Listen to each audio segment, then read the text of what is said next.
Yo, Hardwick, what's the word? Yo, Kev, I got more than one. Sony just posted $1 billion loss. Damn! Wowzers. I guess now they want us to help them out by buying a $4,000 computer. I said wowzers. A 25-inch HD TV isn't really that big a deal. But what happens when you pack in some of the most powerful computer parts imaginable? Well, you get the Sony all-in-one RT Series PC. With up to 8 gigs of RAM, a terabyte hard drive, and an Intel quad-core processor, this baby is ready for anything. Plus, the Blu-ray burner makes the 1080p display and stereo speakers sing, all starting at $4,000.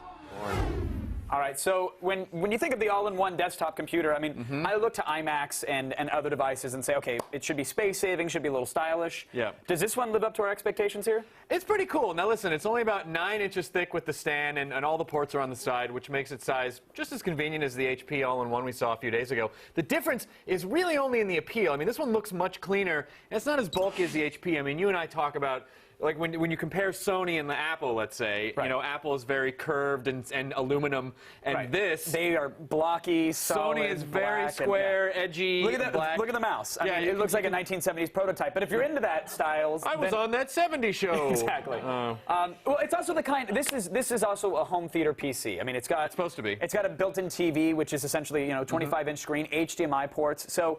With that regard, I mean, how did it hold up? It did pretty good. Listen, it displays full HD 1920 by 1200 resolution, and Sony's X-Bright technology makes the screen incredibly vivid. The colors jump off the screen into your eye holes. But everything's really gorgeous, and overall it's really nice. It also has an HDMI and coax input, as well as HDMI output, so you can act as your Blu-ray player as well, or cable, or DVR, or whatever. That's cool. And that's always nice, but they're marketing this sort of as an editing rig. Right. Which is weird. Yeah, well, it's got 8 gigs of RAM and a quad-core processor. Spec-wise, that sounds like all the power you need, right? On paper, that makes a lot of sense, but surprisingly, does not work well at all. Listen, the way we normally test performance on computers like this is by running the same PC MarkVantage test, which we then cross-reference to other machines that we've tested, and it scored about 4,200 points, which may not mean anything to you, but for us, that means that's about in the mid-range right there. So, for it to be an editing thing, those aren't really good scores. Sure. So on the plus side, the Blu-ray burner worked right out of the box.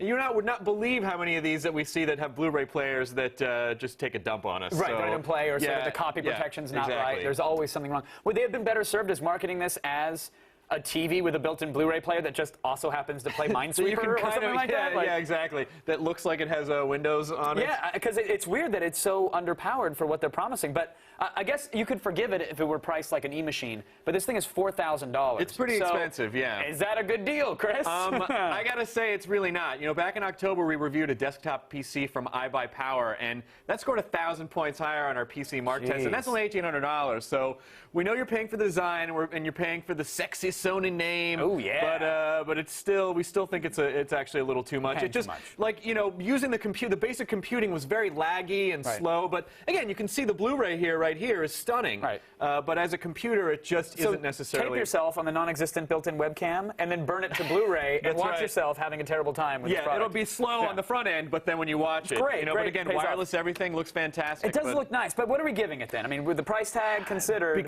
because they're pushing it as an editing machine, and we felt that it failed as that 70%. That's a C-.